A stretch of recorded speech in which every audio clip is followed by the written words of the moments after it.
Hey everybody, Qroo here. In today's video, I'm going to be giving you some useful Spanish sentence starters to channel your inner grump. Because sometimes you're not in the mood for people, things, or well, anything at all.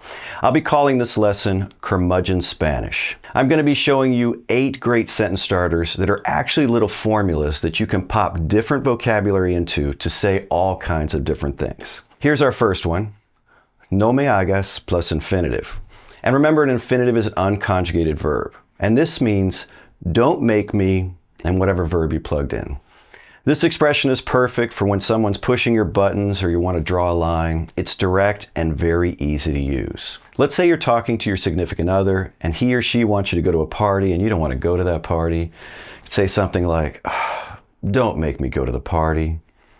No me hagas ir a la fiesta. No me hagas ir a la fiesta. See, we're just dropping in infinitives. We don't have to do any other conjugation. Super easy, right? Another thing I really don't like to do is to go shopping. And to go shopping is ir de compras, ir de compras. So you go ahead and translate this one. Don't make me go shopping. No me hagas ir de compras. No me hagas ir de compras. This is so easy to use, even if you're an absolute beginner. And a great way to use this is actually to use it to practice other vocabulary you're learning. Let's say, you've got a list of verbs and you've been looking at it or going through flashcard apps. Taken out of context, they're just sometimes boring or just sounds. You're not really getting them. But if you start popping them into little sentences during the day and kind of talking to yourself, like let's say you learn to get up. Right? Like when you get out of bed is levantarse, levantarse. And you want to be like, don't make me get up early. You want to make a whole sentence. This is perfect for that. Let's go ahead and do that one. This one might be actually a little bit tricky because it's a pronominal verb. Let's see how you do. Got it? No me hagas levantarme temprano. No me hagas levantarme temprano. So with our little formula here, when we're dropping in infinitives, we usually just drop them in if it's ir, things like that. But if we have a pronominal verb, and that is a verb ending in se in the infinitive, a lot of times you're calling these reflexives. All reflexives are pronominals, not all pronominals are reflexives. That's a whole nother video. Anyway, when you're dropping in one of those as an infinitive, you're not going to change the first part, right?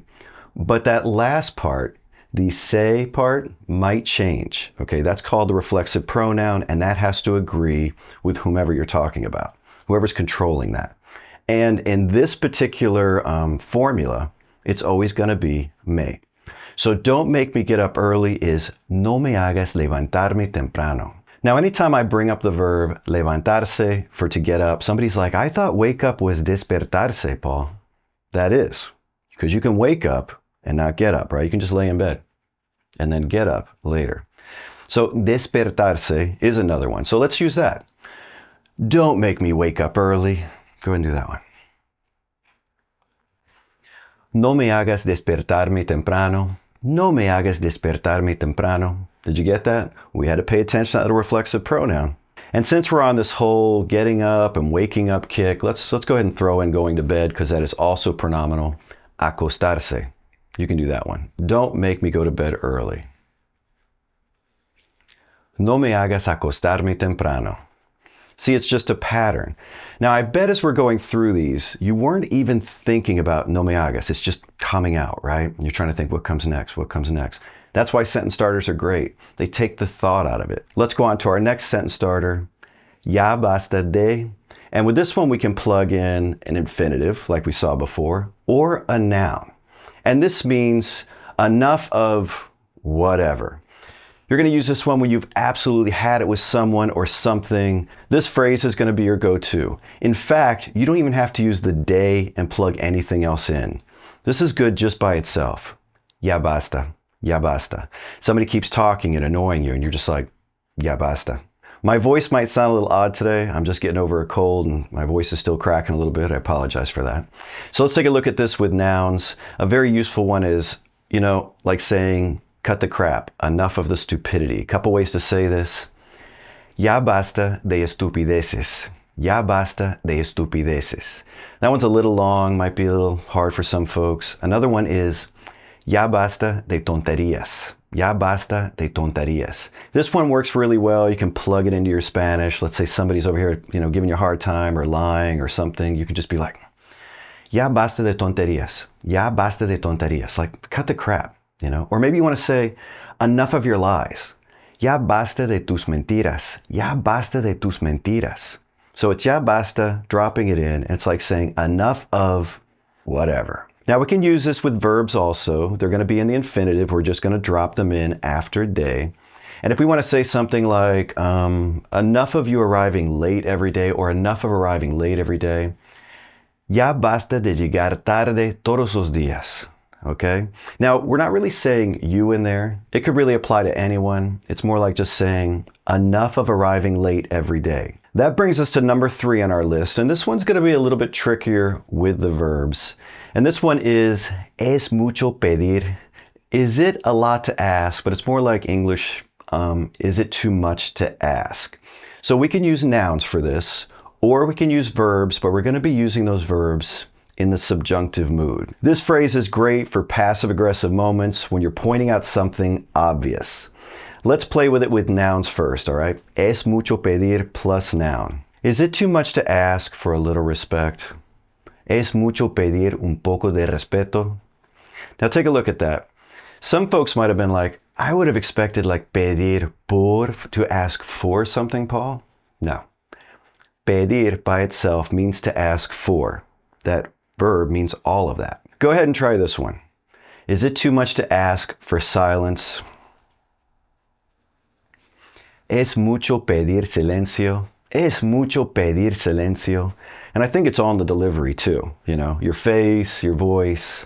You got this. You got this. All right, let's move on to the construction with the subjunctive. This is going to be more difficult, but it's still a formula, folks. Es mucho pedir que plus subjunctive. That's what we have there.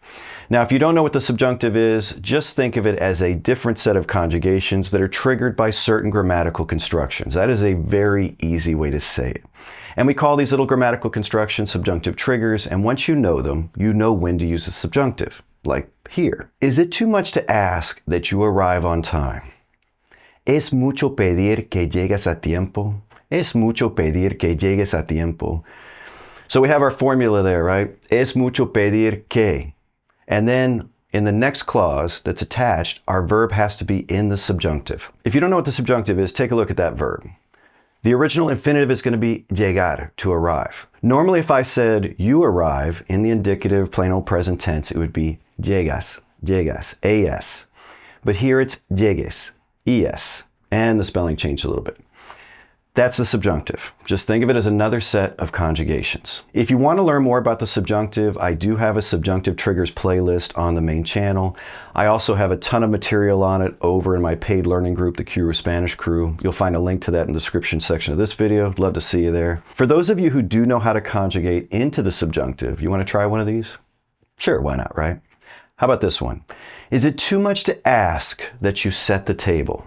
And set the table is poner la mesa, poner la mesa. I should have brought a drink in here. I usually have coffee. You ready? Es mucho pedir que pongas la mesa. Es mucho pedir que pongas la mesa. It turned to pongas, which is in the subjunctive, the present subjunctive. Let's move on to number 4 on our list. No estoy para plus infinitive or noun. The English equivalent of this would be, I'm not in the mood for, or I'm not up for something. You're going to use this to make it very clear that you're not mentally or emotionally available to deal with something or someone.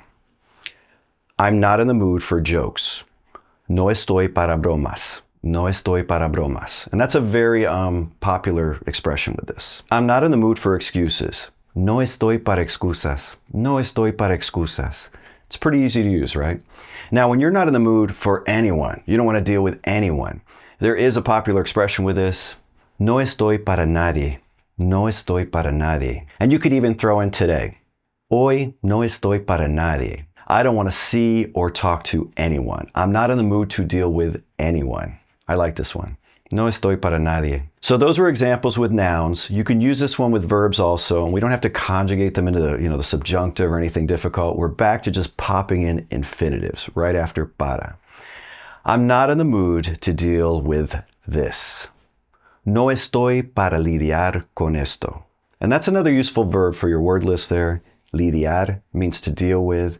And go ahead and include that preposition con, which means with, so you don't forget it.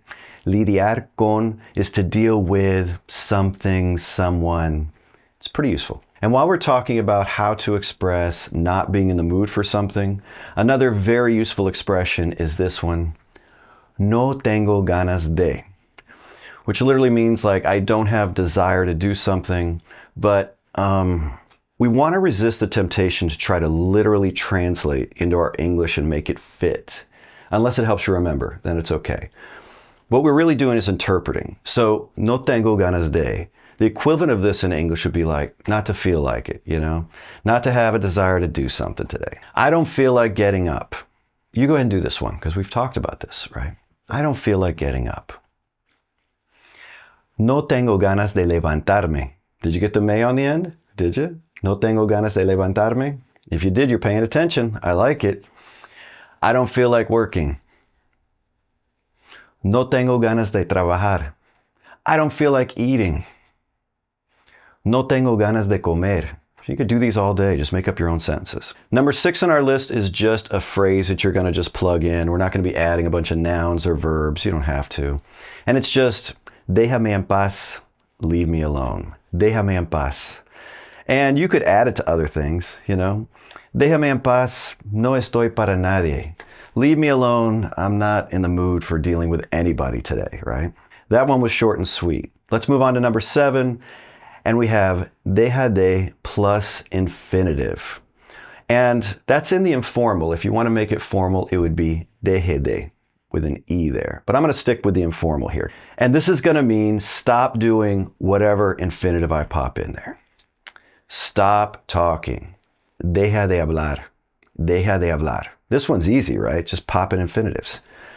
Stop doing that. Go ahead and try that one.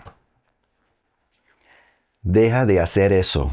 Deja de hacer eso. And eso could be whatever that is. We're not being very specific. Stop complaining. Now this one might be a little tricky. We'll see if you were paying attention.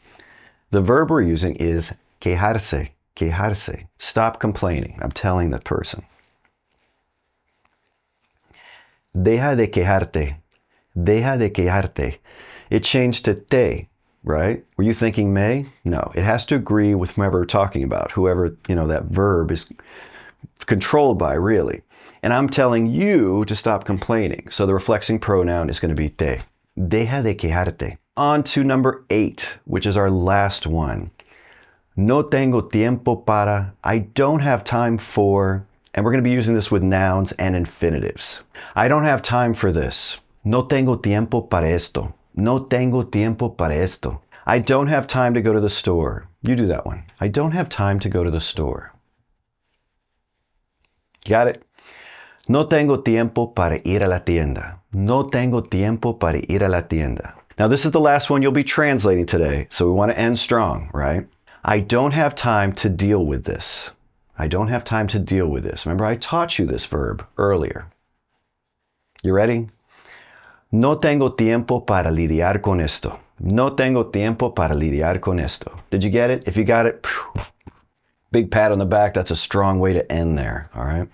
My voice is going a little bit, so I think the timing's perfect to end this thing. If you enjoyed the video, just do me a favor, give it a thumbs up. And until next time, hasta luego.